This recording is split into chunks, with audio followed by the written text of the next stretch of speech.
அன்பின் பிதாவே, இந்த காலை வேளைக்கா உமக்கு நன்றி செலுத்துகிறோம். சர்வ வல்லமை உள்ள கர்த்தர் ஆண்டவரே, ஒருவராய் பெரிய அதிசயங்களை செய்கிற தேவன், வானத்தையும் பூமியும் உண்டாக்கின கர்த்தர் எங்களோடு கூட இருக்கிறீர். அதற்காமை துதிக்கிறோம், ஸ்தோத்தரிக்கிறோம்.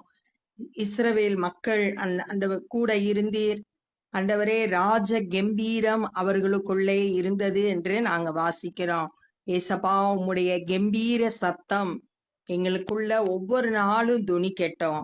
ஆண்டவரே, இந்த நாள்ல நாங்க ஆண்டவரே தியானிக்கிற இந்த வேத பகுதிய எங்களுக்கு ஆசீர்வதித்து தாங்க. நீங்க எங்க கூட பேசுங்க. நேசிக்கிற இயேசு கிறிஸ்துவின் இனிய நாமத்தில் கேட்கிறோம் பிதாவே, ஆமென். யாக்கோபு 2வது அதிகாரம். என் சகோதரரே, மகிமையுள்ள நம்முடைய கர்த்தராகிய இயேசு கிறிஸ்துவின் மேலுள்ள விசுவாசத்தை பட்சபாதத்துடன் பற்றி இருப்பீர்களாக அப்படின்னு சொல்லியிருக்கு. இப்ப இயேசு கிறிஸ்துவை குறித்து என்ன சொல்லியிருக்குன்னா, மகிமையுள்ள தேவன் அப்படின்னு சொல்லியிருக்கு. மகிமையுள்ள கர்த்தர். அப்படிப்பட்ட இயேசு கிறிஸ்துவின் மேல விசுவாசமாய் இருக்கிற நம்ம பட்சபாதத்துடன் நடந்து கொள்ளக்கூடாது அப்படின்னு சொல்லிட்டு இந்த வசனம் சொல்லி கொடுக்குது. பட்சபாதனா ஒருத்தர்கிட்ட அன்பு காட்டி ஒருத்தரா அற்பமா நினைக்கிறது. இப்படிப்பட்ட பட்சபாதம் இருக்கக்கூடாது. உபாகமம் 10:17 வேத வசனம் என்ன சொல்லியிருக்குன்னா, அவர் பட்சபாதம் உள்ளவர் அல்ல அப்படின்னு சொல்லிட்டு சொல்லப்பட்டிருக்கு. தேவன் பட்சபாதம் இல்லாம இருக்காரு. அது போல நம்மளும் அவர் இயேசு கிறிஸ்துவை விசுவாசிக்கிற நம்மளும் பட்சபாதம் இல்லாதவர்களா இருக்கணும். ஏனெனில் பொன் மோதிரமும் மினுக்குள்ள வஸ்திரமும் தரித்திருக்கிற ஒரு மனுஷனும் கந்தையான வஸ்திரம் தரித்திருக்கிற ஒரு தரித்திரனும் உங்கள் ஆலயத்தில் வரும்போது, இப்ப ஆலயத்துக்கு 2 பேர் வர்றாங்க. ஆலயத்துக்கு எதுக்கு வர்றாங்க? தேவனை தொழுது கொள்ளவும் அவருடைய வார்த்தையை கேட்கறதுக்காக ஆலயத்துக்கு வர்றாங்க. 2 பேர் வர்றாங்க. பொன் மோதிரம், மினுக்குள்ள வஸ்திரம். இது பணக்காரனா இருக்கிற ஒரு மனுஷன் ஆலயத்துக்கு வர்றான். அதே நேரத்துல கந்தையுள்ள வஸ்திரம் தரித்திரன் ஒருத்தன், ஏழை ஒருத்தன் ஆலயத்துக்கு வர்றான். வரும்போது மினுக்குள்ள வஸ்திரம் தரித்தவனை கண்ணோக்கி, நீர் இந்த நல்ல இடத்தில் உட்காரும் என்றும், தரித்திரனை பார்த்து நீ அங்கே நில்லு அல்லது இங்கே என் பாத தண்டையிலே உட்காரு என்று சொன்னால், உங்களுக்குள்ளே பேதகம் பண்ணி தகாத சிந்தனைகளோடே நிதானிக்கிறவர்களாய் இருப்பீர்கள் அல்லவா? இப்ப 2 விதமா நடந்துக்கிறான். பணக்காரனை பார்த்து நல்ல இடத்துல உட்கார சொல்லிட்டு, ஏழைய பார்த்து என் காலுக்கிட்ட உட்காரு, இல்லைன்னா அங்க தூரமா நில்லு அப்படின்னு சொல்லும்போது நமக்குள்ள என்ன இருக்கு? வேறுபாடு காட்டுறோம். கெட்ட சிந்தனை நமக்குள்ள இருக்கு. தகாத சிந்தனை, சரியான சிந்தனை இல்லாம தகாத சிந்தனை உடையவர்களாய் இருக்கிறோம். ஏன்னா நம்ம வேறுபாடு காட்டுகிறோம். ஒருத்தர்கிட்ட நல்ல இடத்துல உட்கார சொல்றோம், ஒருத்தரை கீழ்வா நடத்துறோம், இழிவா நடத்துறோம். அப்ப நமக்குள்ள அந்த வேறுபாடு இருக்கு. என் பிரியமான சகோதரரே, கேளுங்கள். தேவன் உலகத்தின் தரித்திரரை விசுவாசத்தில் ஐஸ்வர்யவான்களாகவும் தம்மிடத்தில் அன்பு கூறுகிறவர்களுக்கு தாம் ஆயத்தம் பண்ணின ராஜ்யத்தை சுதந்திரிக்கிறவர்களாகவும் தெரிந்து கொள்ளவில்லையா? தேவன் தெரிந்து கொள்றாரு. எப்படி தெரிந்து கொள்ளுகிறார் அப்படின்னா, தரித்திரமானவங்களை, ஏழை மக்களை விசுவாசத்துல வல்லவர்களாகவும் ஐஸ்வர்யம் உள்ளவர்களாகவும். ஏன்னா ஏழை மக்களுக்கு அவங்க தேவைகள் சந்திக்கப்படாது, பல்வேறு பிரச்சனைகளை சந்திப்பாங்க. அப்படிப்பட்ட சூழ்நிலைகள்ல கர்த்தர் மேல விசுவாசமா இருந்து அவங்க அந்த பிரச்சனைகள் எல்லாம் தாண்டி வருவாங்க. அவங்க விசுவாசத்துல எப்படி இருக்கிறாங்க? ஐஸ்வர்யவான்களா இருக்கிறாங்க. 2வது, தம்மிடத்தில் அன்பு கூறுகிறவர்களுக்கு, அந்த ஏழை மக்கள் தேவனை நேசிக்கிறாங்க.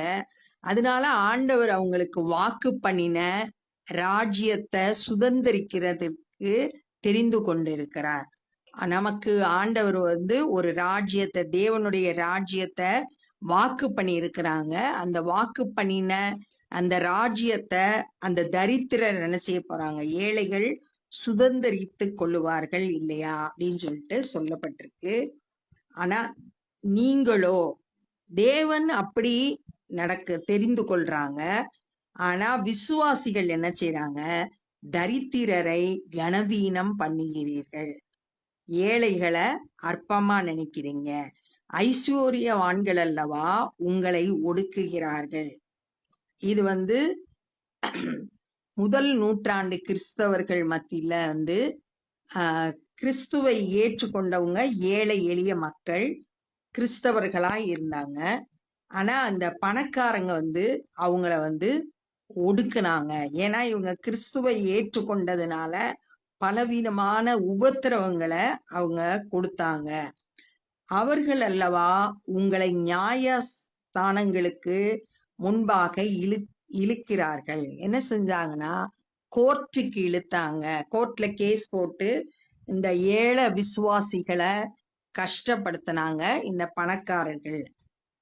உங்களுக்கு தரிக்கப்பட்ட நல்ல நாமத்தை அவர்கள் அல்லவா தூசிக்கிறார்கள். உங்களுக்கு தரிக்கப்பட்ட நல்ல நாமம், அவங்களுக்கு என்ன பேர் கொடுக்கப்பட்டிருந்தது? கிறிஸ்தவர்கள் அப்படின்ற பேரை அவங்க என்ன செய்யறாங்க? தூசிக்கிறாங்க. அப்போஸ்தலர் 11வது அதிகாரம் 26வது வசனத்துல முதல்ல சீஷர்களை கிறிஸ்தவங்கன்னு அழைக்கப்பட்டத அந்த இடத்துல சொல்லப்பட்டிருக்கு. அந்தியோகியால இருந்த சீஷர்களை முதல்ல கிறிஸ்தவர்கள்னு அழைத்தார்கள். கிறிஸ்துவை உடைய அவர்களை, கிறிஸ்துவின் நாமம் தரிக்கப்பட்ட அவர்களை இந்த பணக்காரங்க என்ன செய்றாங்க? தூசிக்கிறாங்க. உன்னிடத்தில் நீ அன்பு கூறுகிறது போல பிறனிடத்திலும் அன்பு கூறுவாயாக என்று வேத வசனம் சொல்லுகிற ராஜரீக பிரமாணத்தை நீங்கள் நிறைவேற்றினால் நன்மை செய்வீர்கள். இது லேவியராகமம் 19வது அதிகாரம் 18வது வசனத்துல சொல்லப்பட்டிருக்கு. லேவியராகமம் 19:18. உன்னில் நீ அன்பு கூறுகிறது போல பிறனிலும் அன்பு கூறுவாயாக, நான் கர்த்தர் அப்படின்னு சொல்லிட்டு அங்க சொல்லப்பட்டிருக்கு. அதே இதை இயேசு கிறிஸ்து தன்னுடைய பிரசங்கத்துல மத்தேயு 22வது அதிகாரம் 39வது வசனத்திலையும் சொல்லப்பட்டிருக்கு. எப்படி நம்ம நேசிக்கிறோமோ அதை போல மற்றவங்களை நேசிக்கிறோம். அப்ப நம்மளை யாரும் அற்பமா நினைக்கிறத நம்ம விரும்ப மாட்டோம். அது போல நம்ம மற்றவங்களையும் அற்பமா நினைக்க கூடாது, ஒதுக்க கூடாது. அது ராஜரீக பிரமாணம். அந்த பிரமாணத்தை நிறைவேற்றினா, அதை கை கொண்டா நன்மை செய்வீர்கள். பட்சபாதம் உள்ளவர்களாய் இருப்பீர்களானால் பாவம் செய்து மீறினவர்கள் என்று நியாய பிரமாணத்தினால் தீர்க்கப்படுவீர்கள். ஒருவேளை ஒருத்தர்கிட்ட ஒரு மாதிரி அன்பாவும், பணக்காரங்கிட்ட அன்பாவும், ஏழைகள்கிட்ட அற்பமாவும் நம்ம நடந்து கொண்டோம்னா நம்ம பாவம் செய்யறவங்களா இருப்போம். நியாய பிரமாணத்துல சொல்லப்பட்டதை கை கொள்ளாம அதை மீறி நடக்கிறவங்களா தீர்க்கப்படுவோம். எப்படி எனில், இது இப்ப எல்லார்கிட்டத்திலும் அன்பு செலுத்த முடியும் அப்படின்னா, கொலோசேயர் 3:11 பவுல் சொல்றாரு, கிரேக்கன் என்றும் இல்லை, யூதன் என்றும் இல்லை, விருத்த சேதனம் உள்ளவன் என்றும் விருத்த சேதனம் இல்லாதவன் என்றும் இல்லை, புறஜாதி என்றும் புற தேசத்தான் என்றும் இல்லை, அடிமை என்றும் இல்லை, சுயாதீனன் என்றும் இல்லை, கிறிஸ்துவே எல்லாரிலும் எல்லாமுமாய் இருக்கிறார். எல்லாருக்குள்ளும் கிறிஸ்து இருக்கிறார் அப்படின்ற சிந்தனை இருந்துச்சுன்னா, எல்லாருக்குள்ளும் அவர் தான் இருக்காரு அப்படின்னு நினைச்சோன்னா, இந்த ஏழை பணக்காரங்கன்ற வித்தியாசம் நமக்குள்ள காணப்படாது. எல்லாரையும் நேசிப்போம்.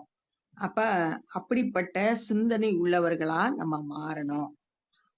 எப்படி எனில், ஒருவன் நியாயப்பிரமாணம் முழுவதையும் கை கொண்டிருந்தும் ஒன்றிலே தவறினால் எல்லாவற்றிலும் குற்றவாளியாய் இருப்பான்.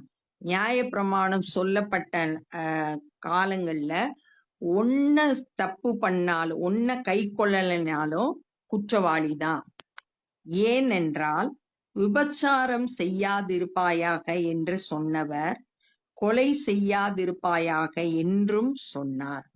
இந்த விபச்சாரம் செய்யக்கூடாதுன்னு யாத்ராகமம் 20வது அதிகாரம் 14வது வசனத்துல மோசே மூலம் ஆண்டவர் இஸ்ரவேல் ஜனங்களுக்கு சொன்னாரு. கொலை செய்யாதிருப்பாயாக அப்படின்னு சொல்லிட்டு யாத்ராகமம் 20வது அதிகாரம் 13வது வசனத்துல சொல்லியிருக்கு. இதுக்கு முந்தின வசனம் விபச்சாரம் செய்யாதிருப்பாயாகக்கு முந்தின வசனம் கொலை செய்யாதிருப்பாயாக என்று சொல்லியிருக்கிறார். ஆதலால் நீ விபச்சாரம் செய்யாமல் இருந்தும் கொலை செய்தாயானால் நியாயப்பிரமாணத்தை மீறினவன் ஆவாய்.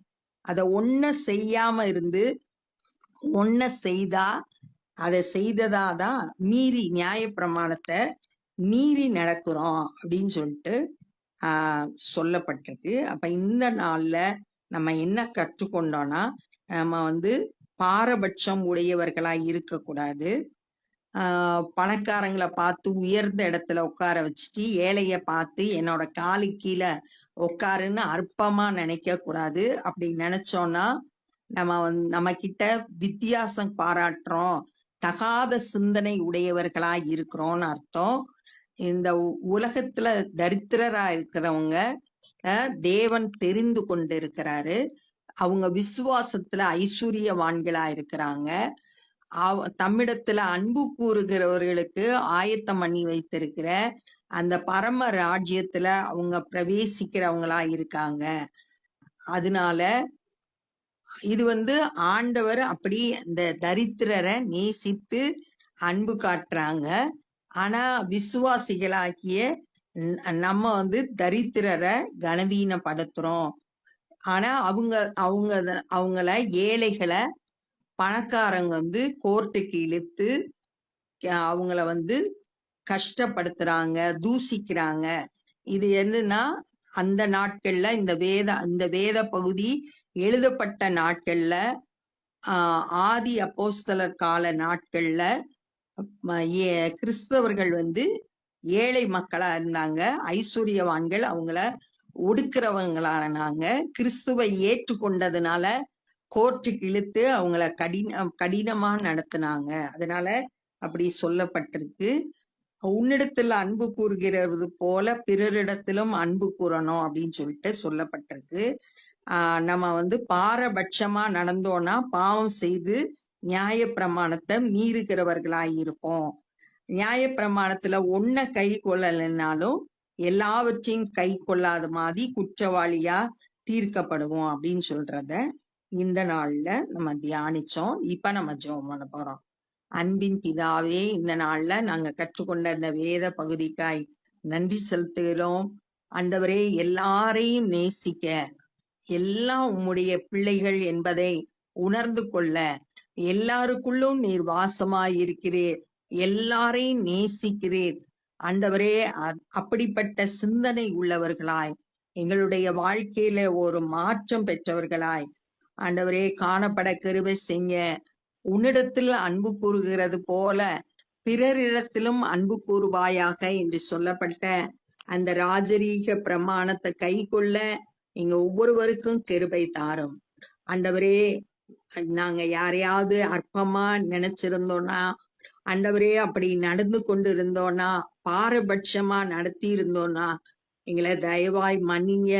ஆண்டவரே, இந்த நல்ல குணத்தை எங்களுக்கு தாங்க. உண்மை போல நாங்களும் ஆண்டவரே பாரபட்சம் இல்லாதவர்களாய் நடந்து கொள்ள உதவி செய்ய. இந்த நாள்ல சுவிசேஷ பணியை செய்கிற ஒவ்வொருவரையும் கரத்தில் எடுத்து பயன்படுத்துங்க. அநேகர் உம்மை விசுவாசிக்க கிருபை தாரும். நாங்களும் எங்களால் இயன்ற ஊழியங்களை செய்ய கர்த்தர் உதவி செய்ய. எல்லா துதி கன மகிமையும் மக்கே செலுத்துகிறோம். நேசிக்கிற இயேசு கிறிஸ்துவின் இனிய நாமத்தில் கேட்கிறோம் பிதாவே, ஆமென். என் ஆத்துமாவே கர்த்தரை ஸ்தோத்திரி, என் முழு உள்ளமே பரிசுத்த நாமத்தை ஸ்தோத்திரி. என் ஆத்துமாவே கர்த்தரை ஸ்தோத்திரி, கர்த்தர் செய்த சகல உபகாரங்களை மறவாதே. ஆமென். God bless you.